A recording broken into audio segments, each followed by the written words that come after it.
शिवसेना उद्धव बाळासाहेब ठाकरे पक्षाचे आमदार अंबादास दानवे यांनी शिवसेना या दोन्ही शिवसेना एकत्र येण्यासंदर्भात एक मोठं विधान केलं। दोन्ही सेना एकत्र याव्यात असं अनेकदा वाटतं, मात्र मला एकट्याला वाटून काही फायदा नाहीये असं सुद्धा ते म्हणालेले आहेत। याच वेळी त्यांनी भारतीय जनता पक्षावर थेट निशाणा साधला। भाजपकडून शिवसेना संपवण्याचं काम सुरू आहे असा गंभीर आरोप सुद्धा त्यांनी केला। दरम्यान एकनाथ शिंदेंना दानवेंच्या या प्रश्नासंदर्भात विचारलं असता आमची विजयी घोडदौड अशीच सुरू राहील असं विधान शिंदेंनी केलं आणि त्यांनी अंबादास दानवे यांच्या विधानावर बोलणं टाळलेलं आहे।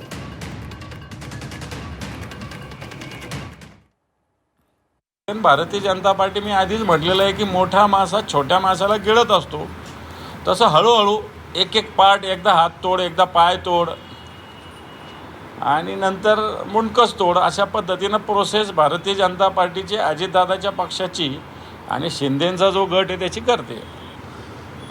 हे पण आता शिंदेंचा गट संपवायला तर भारतीय जनता पार्टी ते काम करते। जी बाळासाहेबांच्या विचार आणि उद्धवजीच्या नेतृत्वाखाली शिवसेना हिला कोणी संपवू शकत नाही।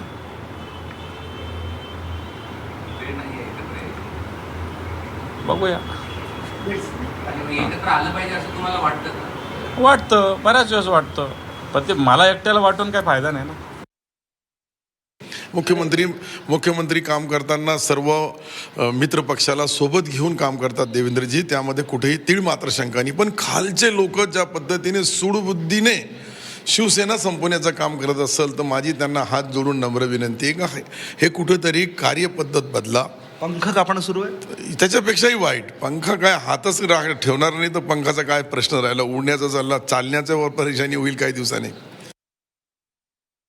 देखील आम्ही स्थापन केलं, एकदा केलं, दोनदा केलं आणि या स्थानिक स्वराज्य संस्थांमध्ये देखील या महाराष्ट्रातल्या जनतेने शिवसेनेला, धनुष्यबाणाला, बाळासाहेब आनंदगे साहेबांच्या विचाराला आणि आमच्या सर्वसामान्य कार्यकर्त्यांच्या मेहनतीला आशीर्वाद दिलेले आहेत। त्यामुळे आमची घोडदौड विजयी अशीच पुढे चालू आहे।